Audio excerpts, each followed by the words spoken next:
Hey guys, Matt here from the Traveling Together Journal, bringing you another camper build update. In previous videos, I built a hard-sided pop-up camper and installed a solar electric system in it. Now, I'm turning my attention to the passenger side cabinet, where our refrigerator will be. ICECO sent us this VL60D fridge freezer. My first impressions are good. I like the low-profile handles and the division of the two cabinets. The compartment on the compressor side is a lot smaller, which works well for us since we like to have a freezer, but we don't need nearly as much freezer space as we do fridge space. You can set the temperatures in each compartment separately, and even turn off one side at a time if you want, which is pretty nifty. I'm using scrap steel and a couple of gate latches to build a fridge slide in the passenger side cabinet. This assembly will be bolted onto heavy-duty 250-pound capacity drawer slides.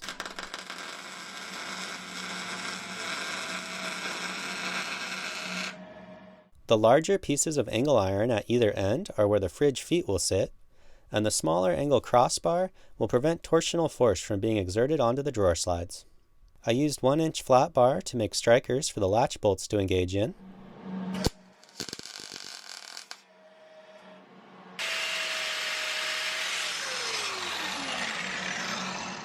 The drawer slides are through bolted to the cabinet walls, and all the holes are sealed with Sikaflex 221.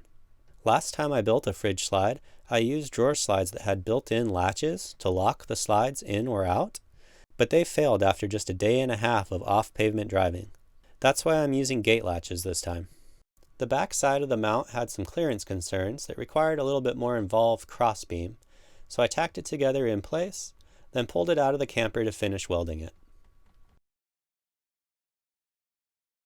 I needed some anchor points to strap the fridge down, so I cut a couple links off of this chain and welded them on each corner of the fridge mount.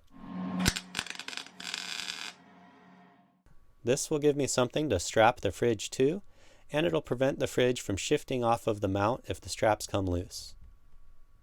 With all the welding done, I coated both pieces in Rust-Oleum Rusty Metal Primer and Stop Rust enamel paint. Then I bolted the mounts onto the inner drawer slides and slid the assembly in place. I mounted a fuse block against the back wall of the cabinet and wired it into the house battery system. This block will provide power to the fridge, toilet, and the light in the passenger side storage compartment. The fridge came with a 12-volt power cord for a cigarette lighter style plug. I chose to cut that off and crimp on a couple of ring terminals instead. I ran this wire from the fridge along the mount, zip tying it in place. I added a zip tie anchor near the fuse block to retain it on that end, and tied this bit of line around the cord so that it gets pulled up and away from the drawer slide as the fridge closes. The compressor side of the fridge needs to have good ventilation, so I cut some holes in the side of the cabinet and sealed the exposed wood with epoxy resin. With the fridge mounted and plugged in, I turned it on and set the temps to test it out. Alright, I got the GoPro out so I could give you guys a little tour with the wider angle since we're working in such a small space here. Give you a little bit of an idea of the layout of things.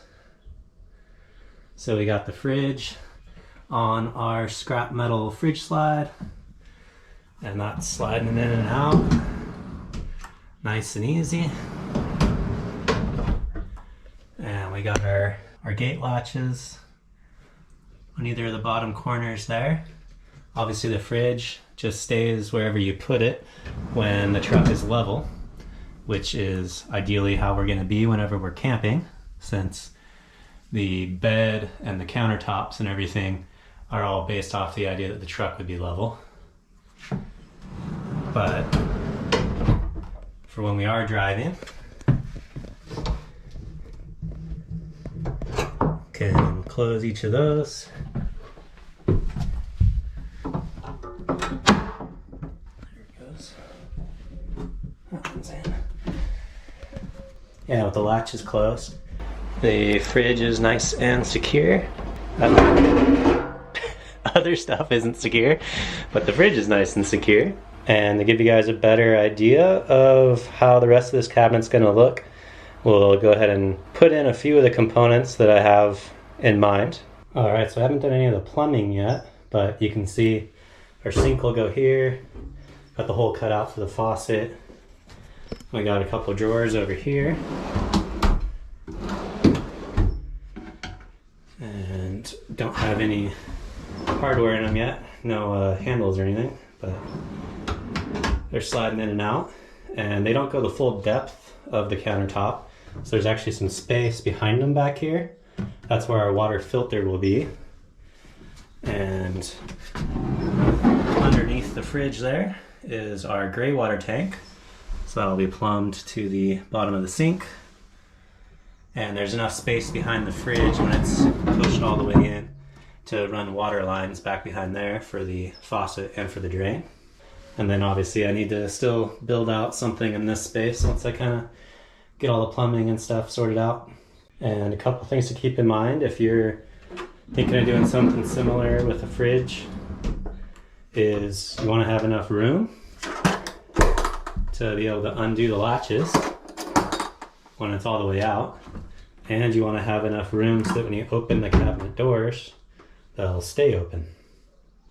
So the fridge needs to be all the way out in our situation for that. The smaller compartment here is our freezer. And the bigger compartment is our fridge. And I just kind of stocked it up with some stuff to sort of simulate how it would be when we're camping, because it's a lot more efficient to have things in the cabinets. And it has gotten down to the temperatures that I set it at. Not sure if you can read the display on the camera, but it's 38 degrees Fahrenheit in the fridge and 2 degrees Fahrenheit in the freezer. Well guys, that's it for my DIY fridge slide. Don't forget to subscribe and join me next time when I tackle our onboard water system.